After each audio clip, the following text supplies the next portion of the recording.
네, 안녕하세요. 서대문 공자한의원 류동 원장입니다. 오늘은 다이어트 식단 관련돼서 포스팅을 하나 했는데 이거 같이 한번 읽어보시면 좋을 것 같아서 한번 녹화하고 있습니다. 그래서 제목은 다이어트 하는데 계속 배고픈 이유가 있었다? 이건 단백질 섭취 부족일 수 있다. 이런 내용이거든요. 밑에서 좀 더 보겠습니다. 보면은 단백질이 먹는 총량을 결정하는 주요 영양소이다. 이런 소제목인데요. 많이 먹어도 계속 배가 고픈 느낌 받아보신 적 있을 거예요. 좀 저는 헛배 부른 느낌이라고 하는데 예를 들어서 뭐 국수를 먹는다든지 뭐 찐밥 먹 죽을 먹는다든지 이러면은 좀 배가 부르다가도 금방 배가 고프고 또 허기지고 하잖아요. 이때 중요한 것이 바로 단백질이다. 예, 이런 내용이거든요. 그래서 이 단백질이 충분하지 않으면 몸은 계속 에너지를 요구하고 또 다양한 음식을 찾게 되고 또 과식하게 되는 거죠. 그럼 단백질이 왜 중요한지, 왜 이런 현상이 나타나는지 이런 걸 설명하는 게 바로 단백질 지렛대 이론입니다. 그래서 밑에서 좀 더 볼 건데요. 단백질 지렛대 이론이 뭐냐? 그래서 영국의 이제 로벤하이머와 심슨 박사가 제시한 개념이에요. 이 두 분인데요. 이 이론의 핵심은 인간을 포함한 동물들이 식사를 통해서 가장 우선적으로 채우려고 하는 영양소가 바로 단백질이다. 이런 내용입니다. 그래서 단백질이 충분히 섭취되지 않으면 다른 음식으로 그 부족분을 채우려다가 과식하게 되는 거죠. 요 다른 음식이라고 하는 거는 보통 단백질 아닌 탄수화물이나 지방 이런 걸로 더 많이 먹으면서 부족분을 채우려고 한다. 반대로 단백질이 충분한 경우에는 자연스럽게 적당한 양을 먹게 되고 또 포만감을 느끼게 된다. 이런 거죠. 그래서 밑에 그래프도 하나 나오는데 요 작은 단백질 차이가 큰 섭취량 차이를 만든다. 요 단백질이 지렛대 역할을 하면서 요 섭취량의 큰 차이를 만든다. 이런 내용인데요. 인체는 단백질 섭취 목표량이 있고 요거에 해당하는 양을 채우게 되면 더 이상 먹지 않게 된다. 이런 이제 가설을 제시하고 있습니다. 그래서 밑에 그래프 보시면은 요게 이제 가로축이 단백질 섭취 열량이에요. 그리고 단백질 섭취 목표량이 있을 거고요. 다음에 세로축은 탄수화물과 지방에서 섭취하게 되는 열량을 이렇게 표시한 겁니다. 그래서 단백질 함량이 14%포인트 이 식단에서 12.5% 단백질 좀 덜 먹는 거죠.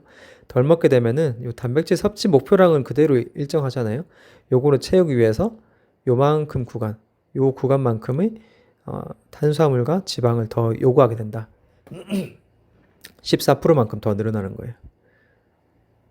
그래서 식단에 포함되어 있는 단백질 함량의 작은 변화가 다른 영양소, 탄수화물, 지방의 섭취량에 큰 영향을 주게 되고 이 단백질이 마치 지렛대와 같이 작용한다. 이런 내용입니다. 그래서 여기 밑에서도 같은 내용으로 된 그래프가 나오는데요. 이 그림은 식단 내 단백질 함량 14%포인트를 기준으로 봤을 때 요게 단백질 함량이 늘어나고 줄어들었을 때 섭취하는 탄수화물과 지방의 열량을 그래프로 표시한 겁니다. 그래서 늘어났을 때 단백질을 더 많이 먹게 됐을 때는 요 면적만큼 탄수화물과 지방의 섭취량이 감소를 하는 거죠. 그래서 줄어들었을 때 아까처럼 줄어들었을 때는 섭취량이 급격하게 늘어나는 것을 볼 수 있습니다. 그래서 단백질이 결핍된 식단을 할수록 우리는 탄수화물과 지방을 더 급격하게 더 먹게 되고 이 말은 결국 과식을 한단 말이죠. 과식을 하면서 이 단백질 부족분을 채우려고 한다. 이 이론이 핵심입니다. 그래서 단백질은 그래서 얼마나 먹으면 되냐, 뭐 어떤 음식을 먹으면 되냐 이런 궁금증이 생길 텐데 고품질 단백질 식품으로는 보통 이제 달걀, 닭고기, 생선, 두부, 콩류 이런 것들이 있고요. 뭐 아니면 돼지고기, 소고기 이런 것도 다 좋습니다. 어떤 단백질이든지 간에 이 다이어트 식단할 때는 충분한 단백질 섭취량이 중요하다. 아까 내용에서 봤죠?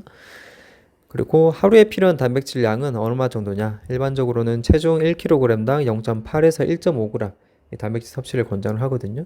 근데 우리가 뭐 엄청 운동 많이 하진 않으니까 일반적인 우리 일상적인 생활을 하는 일반인이라면은 보통 0.8에서 1g 정도 생각하시면 됩니다. 그래서 60kg이라면은 한 50에서 60g 정도 생각을 하면 되겠죠. 그래서 운동을 하시는 분들 더 필요하고요.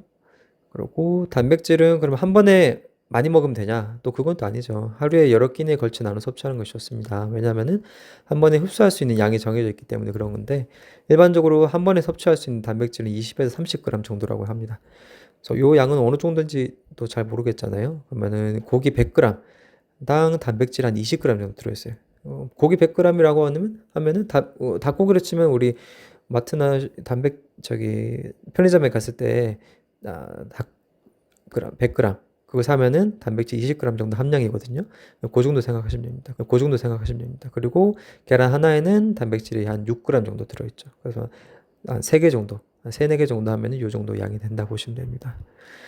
그래서 결국 이제 제일 핵심은 우리가 과식하지 않기 위해서는 단백질 충분히 먹어야 된다. 이런 게 핵심입니다.